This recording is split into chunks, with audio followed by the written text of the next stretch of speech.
And we're back for another video. We're back with the E90, and guess what she has? I'm sure you can see it, but she's had some little updates done to her since the last video. Last video, we got the windows tinted. This video, we replaced the grille, but more importantly, we replaced the headlights. So originally it had the halogen headlights with the angel eyes.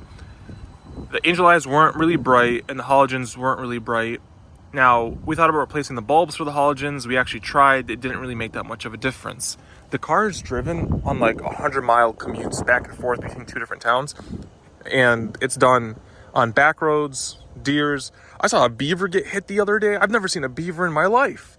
Apparently we have beavers, but to go from, the F10's headlights and the G20's headlights, and my brother replaced the headlights on a Scion TC.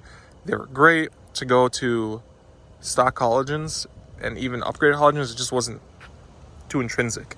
We thought about putting LEDs in halogen housings, but we decided against it. It just doesn't look good. It's just going to blind everybody. So instead, I think these were about $300, if I'm not mistaken. I'm going to link the description for them. These are the SPEC-Ds. They're in the $300 range. Plug and play. No cutting, no wiring, no splicing, no nothing. They're full LEDs. Dual projector low beam, projector high beam. You get the LED rings, you get the LED turn signal on top, and then you get the LED like parking light on the side. Clear lens, but blacked out like housing. They look great. I think they really complement the car. Again, it's an E90. I get people like the classic angel eye circly circle look, but I don't think these do it injustice. I think they look very good. Again, on an all blacked out car. I also realized the other day that, the trim is blacked out versus my, F10 and G20 were chrome. And, the rims are nice silver rims. I wouldn't even want to black out the rims because I think it's a good contrast of color. And then you come over to the front and then you got these good looking headlights. So they're plug and play.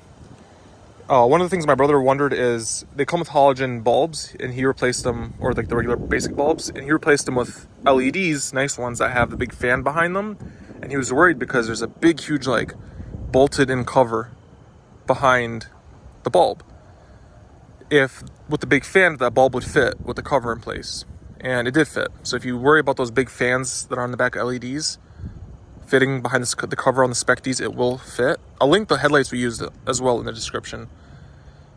The only thing that he mentioned, so the bumper has to come off. The entire bumper has to come off. So if I would have thought about it, I would have actually ordered new grill pieces on the bottom and had them all replaced in one shot. But whatever. But the big thing is, he said, replace the bulbs. If you're going to replace them with LEDs, because it comes stock with regular basic ones. If you're going to replace them with LEDs, replace them before you install them. Because although you have the little panel back here to dig in there, he says it's going to be like kind of a bitch to take the bolts out of that big, huge cover. And I like the cover because it seals it really well. So it's rained. I've taken it through car washes. There's been muggy, nice, dirty mornings, and none of them have fogged up. So they look great, and they've held, like, in the last, 2 weeks, they've held up great so far. Super bright, super good. You feel like you're driving a much newer car, at least when you're on the road. So, just to show you guys, they do a little show when you unlock the car. So, hold on. That's locked. That's unlocked. There we go. Off, on. So that's how they are right now. And again, you can code them just like the regular BMW headlights. He left the side marker lights on. The 3 bulbs. See, there's 3 LEDs. And then you get those LEDs. They look great. Oh man, they look great. And then they turn off. And when you lock the car, they sequentially go down. So they worked out great. One thing is he got an error for LED burnt or something like that. It's a known thing. Anytime you install any LEDs in these cars, you can actually code it through Beamer code to tell the car, I installed LED dome light, I installed LED tail lights, I installed LED headlights, I installed LED running lights, whatever. And it will know, you code it, so it tells the car, don't throw a code, basically, when you install them. Next up are to replace these. And again, those are regular bulbs, so when you replace them, they're going to be LEDs. So we're going to unlock the car. So I noticed the other day, which is kind of cool, is that when the headlights are on, even if you have them on auto, you get a little notification that's green right here telling you that the headlight's on. That's pretty cool. But I'll turn the parking lights on for you guys. So again, when you turn the parking lights on, they do a little bit of a show, but like we saw before, that's how they look. And they look so good. And then headlights. I'm gonna kick the fog lights on.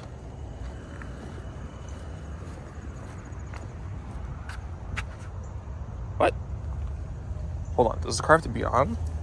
Hold on, I'm still learning, guys. I'm still learning. Let's try this.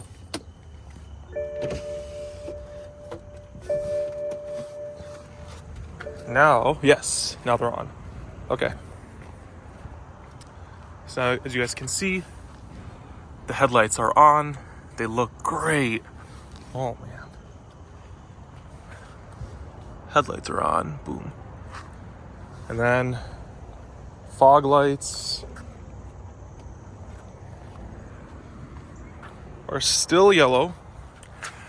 We have not replaced them yet. And then high beams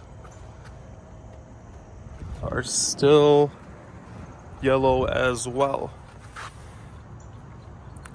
Low key, I kind of like having the yellow fog lights. I mean the yellow or high beams, because it's very easy when you're driving to tell that the high beams are on. On my Altima, I left the high beams like the yellowish color, and kept the high or low beams like the white, nice, fancy color. And I did that because in the highway driving, it was just a lot easier to tell my high beams were on without looking at the gauge cluster if I like bumped the stock. And then to show you guys,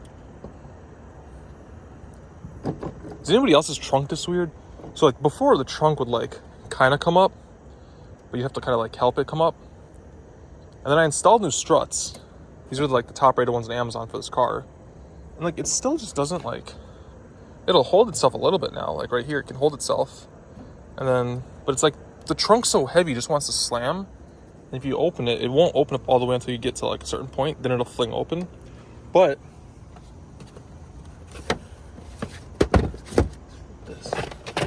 these are the headlights we went through, or we purchased.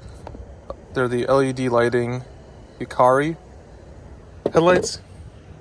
This is the second time we've run them. He's run them on his Scion for about like a year and a half, 2 years, I think. So they're great, like shockingly good. They are, I think they're about $100 if I'm not mistaken. Again, I'm gonna link them in the description. He bought them, not me, so I'm not 100% sure on the price, but I think they're around $100 is what I expect. But otherwise, she looks good. Welcome to the 21st century. But there we go. Video is going to be up soon. Just want to show you guys these new headlights. Make a huge difference. Again, plug and play, super easy. It was a pain in the ass to get the bumper off. He told me he was not having a fun time taking the bumper off. He just didn't have the right tools to take it off, but he got the bumper off. Otherwise, he said installing the headlights was easy. Plug and play, just the harness. No wiring, no splicing, no cutting. Nothing like that. But we're in a Walmart parking lot currently. I gotta find a new place to film. Thank you guys for tuning in.